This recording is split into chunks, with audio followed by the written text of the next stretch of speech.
reintrodurre il principio dell'unità d'Italia nello Statuto regionale del Veneto. Il riferimento in realtà era già presente nell'articolo 1 dello Statuto originario della Regione nel 1971, ma era stato poi cancellato dal nuovo testo statutario del 2012.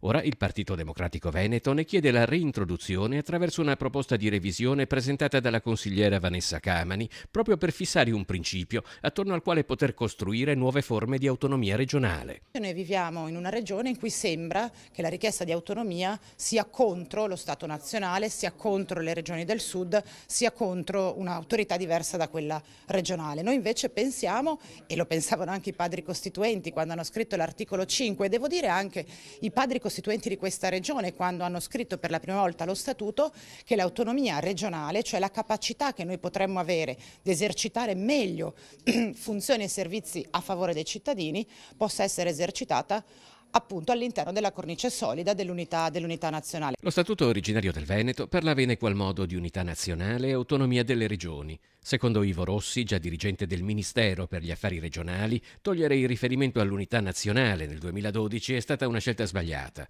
Una scelta solo in apparenza confinata al dibattito veneto, ma che in realtà ha innescato ostilità a livello nazionale nei confronti del regionalismo asimmetrico e dell'autonomia differenziata. Portare quindi il dibattito su un binario in cui l'unità e indivisibilità della Repubblica non sia messa in discussione è fondamentale. In questo senso la proposta è abbastanza semplice, ma qua si vedono le volontà anche del Consiglio regionale, perché in fondo si dice una cosa ovvia, vediamo se avranno il coraggio di farlo.